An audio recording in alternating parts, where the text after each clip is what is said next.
Assalamualaikum Sobat Football United. Manchester United mendapatkan 3 poin ketiganya di kompetisi kali ini di Premier League sampai dengan sejauh ini. Hal yang menurut gue harus disyukuri, karena ini membalikan keadaan dari sebelumnya meraih kekalahan. Ini modal penting di pertandingan selanjutnya, dan tentu saja mudah-mudahan bisa menaikkan moral di di jeda. Menurut gua international break krusial untuk bisa mendapatkan kemenangan. Dengan hasil ini sementara Manchester United berada di peringkat 9 ketika gua bikin video ini. 3 kemenangan sekali seri, 3 kekalahan. Golnya masih minus ya, minus 2 lebih tepatnya, mengumpulkan nilai 10. Berjarak 2 poin dari peringkat 5, berjarak 4 poin dari peringkat ke-4. Oke, gue akan ke manunited.com membahas konferensi pers yang dilakukan oleh Ruben Amorim. Ada beberapa hal yang akan gue bahas. Kita bagus tapi kita tidak sempurna. Tentu saja ini lebih baik ya, jauh lebih baik ketika memenangkan pertandingan. Kita adalah sebuah tim ketika kita ini adalah tim yang dewasa. Kita tidak bermain bagus di semua pertandingan, tapi kita memiliki momentum-momentum kita dan kita bertahan dengan sangat baik. Saya pikir Sean Elements melakukan pekerjaan yang luar biasa dan memberikan kita kepercayaan diri. Ini merupakan sebuah hari yang bagus. Bukan hari yang sempurna, tapi untuk mendapatkan kemenangan seperti ini dengan sebuah clean sheet, ini sangat penting bagi tim kita. Di sisi lain pemain juga membantu Sean Elements. Ini yang disebutkan oleh Ruben Amorim. Kita butuh untuk mengerti kalau kita butuh semuanya untuk siap dimainkan. Ini merupakan musim yang panjang. Kita memiliki banyak masalah, segalanya bisa terjadi. Hal yang penting adalah para rekan ya, pemain di atas lapangan membantu Sean Elements, membantu sangat banyak untuk bisa memiliki performa yang sangat bagus. Semua tim ya ini terkait dengan keadaan bagaimana Manchester United ini bisa menang di Old Trafford tapi kalah di pertandingan away. Ruben Amorim memberikan pendapat setiap tim, khususnya di tim-tim besar ya, mereka butuh memenangkan setiap pertandingan di kandang. Tapi kita juga harus memiliki performa yang sama di kandang dan juga ketika tandang. Lalu disinggung juga impact dari kembalinya Ahmad ya. Ini tidak hanya bagaimana cara dia menyerang, tapi bagaimana dia juga bertahan. Dia lari ke depan dengan sangat banyak, dan dia juga menjadi ancaman ketika dia memiliki bola dalam situasi 1 lawan 1. Kita sangat senang dengan Ahmad dan kita kehilangan dia di pertandingan sebelumnya. Jadi dia melakukan hal yang bagus. Terkait dengan jalan untuk menciptakan gol ya, atau mencari hasil, kita butuh untuk melihat apa yang bisa bekerja. Kadang-kadang Anda tidak memiliki peluang-peluang sepanjang pertandingan. Kita memiliki sebuah lemparan ke dalam dan bisa mencetak sebuah gol melalui Benjamin Sesko. Ini merupakan liga atau Premier League yang besar hari ini, yang penting hari ini ya. Dan kita butuh melihat hal tersebut.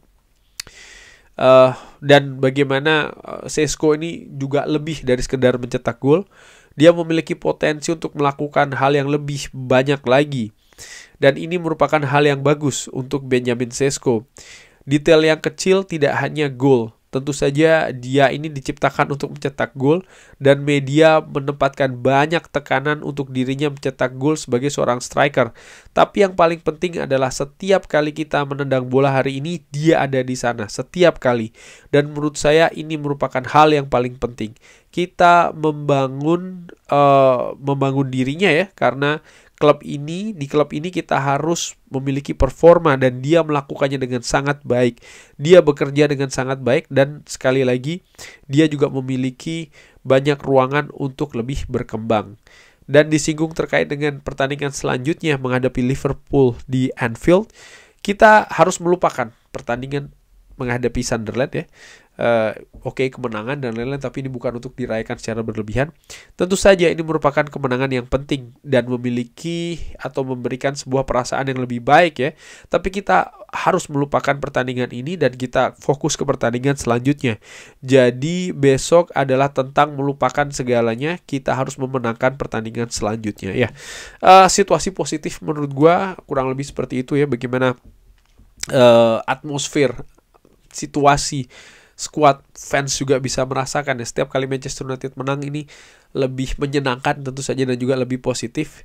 Ada hal yang diakui bahwa ya ini merupakan hal yang bagus, meraih kemenangan yang bagus dengan cara yang bagus juga, tapi masih belum sempurna. Dan ini seperti yang gue singgung di beberapa video tentang pertandingan menghadapi Sunderland ini, bahwa ya gue happy, gue seneng melihat bagaimana cara Manchester United bermain dan juga cara Manchester United mendapatkan kemenangan. Tapi kalau kita melihat dari sisi kekurangan-kekurangan, ya tentu saja masih ada di sana. Misalnya bagaimana Manchester United yang drop penampilannya di babak kedua, terutama dari kemampuan menyerang ya. Namun di sisi lain, bagaimana lini pertahanan Manchester United juga harus diberikan kredit, khusus di babak kedua juga ya, bagaimana mereka yang nampaknya lini tengah maupun lini depannya ini kehabisan bensin, tapi lini belakang tetap bisa kokoh, sehingga Sunderland yang lebih banyak menguasai dan berusaha lebih banyak menekan atau menciptakan peluang tidak cukup mengancam. Menurut gua ada beberapa satu atau dua momentum ataupun peluang, tapi itu pun juga masih bisa digagalkan oleh Manchester United. Kemenangan clean sheet ini tidak bisa dianggap sebelah mata. Menurut gua terakhir kali Manchester United menang clean sheet itu di akhir musim lalu di partai penghujung di Old Trafford ketika menghadapi Aston Villa. Di musim ini dari 6 pertandingan sebelumnya Manchester United tidak pernah sama sekali mendapatkan clean sheet. Kemenangan yang diraih pun juga dengan kebobolan, tapi menurut gua di pertandingan ini menunjukkan memang adanya peningkatan kapasitas. Yes, kita bisa berharap atau menginginkan atau bahkan memimpikan Manchester United bisa menang berapa? 3-0, 4-0, 5-0, 7-0, 6-0. Tapi pada intinya adalah apapun itu, kemenangan adalah berharga 3 poin.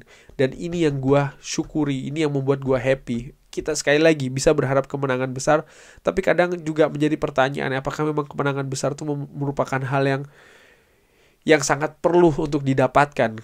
Menurut gue saat ini yang paling perlu didapatkan adalah 2 hal, kemenangan dan konsistensi penampilan. Itu dulu, perbaikan serta konsistensi penampilan nih. Kemenangan besar dan lain-lain itu akan segera datang kalau ya fokus dan juga konsistensi ini bisa berlanjut terus. Tapi balik lagi terkait dengan pertandingan menghadapi Sunderland, memang dari awal jangan lupa bagaimana tekanan ya dari pemberitaan dan lain-lain, terutama terkait dengan nasib Ruben Amorim ini kan menjadi bumbu yang sangat tebal bagi fans Manchester United hadir di atau menyaksikan pertandingan tadi, mengikuti pertandingan menghadapi Sunderland. Sunderland sendiri sebelum menghadapi Manchester United memiliki rekor yang bagus di 2 pertandingan tandang terakhirnya, di mana mereka mampu menahan tim tuan rumah tidak mencetak gol. Crystal Palace ditahan 0-0, Nottingham Forest dihantam 0-1, tapi itu semua luntur ketika menghadapi Manchester United di Old Trafford. Mereka kebobolan 2 gol dan bahkan mereka tidak bisa mencetak gol. Hasil yang sisi lain bagi Manchester United, hasil yang menurut gue juga cukup bagus sekali. Walaupun demikian ya, juga ya balik lagi memang ada beberapa kekurangan yang harus diperbaiki. Ya, Ruben Amorim menyinggung beberapa pemain yang menurut gue memang memberikan kontribusi fantastis di pertandingan tadi. Benjamin Sesko dengan pergerakan positioningnya yang lebih banyak ke tengah, lebih ikut banyak terlibat dalam perebutan bola, ada di mana-mana juga meminta bola, terus berlari, bekerja keras, fantastis menurut gue. Amat pun juga demikian di sektor back sebelah kanan, wing back sebelah kanan. Sekarang terasa betul ya bagaimana memang tanpa Amat ternyata ada perubahan kualitas, katakanlah seperti itu di wingback sebelah kanan. Mungkin kalau Mazraoui yang main bisa diperdebatkan apakah Amat atau Mazraoui yang lebih pantas, yang lebih bagus dengan karakter tentu saja masing-masing. Tapi di luar nama itu ternyata kualitas tidak sama, dan Amat tadi membuktikan baik itu secara bertahan maupun juga secara penyerang fantastis menurut gua. Semoga dia bisa terus meningkatkan ya penampilannya yang memang kalau dilihat dari pertandingan menghadapi Sunderland luar biasa. Dan terakhir tentu saja Sean Lemans ya, debut penjaga gawang di Manchester United. sudah lama menantikan hal yang seperti ini. Ketenangan itu yang paling diperlukan adalah ketenangan. Karena ketika penjaga gawang bisa memberikan ketenangan, walaupun misalnya penjaga gawang itu kebobolan, tapi ketika penjaga gawang itu tidak melakukan error-error yang tidak perlu, ketika penjaga gawang itu tampil tenang, ini membawa kenyamanan bukan hanya untuk fans saja ya, tapi juga bagaimana rekan-rekan lain di atas lapangan. Dan ketika itu terjadi, ya penampilan lebih enak untuk disaksikan. Kurang lebih seperti itu. Bagaimana menurut Sobat Football United? Seperti biasa silahkan drop di kolom komen. Terima kasih sudah menyaksikan. Jangan lupa like, sholat, dan juga subscribe. Wassalamualaikum warahmatullahi wabarakatuh. Terima kasih.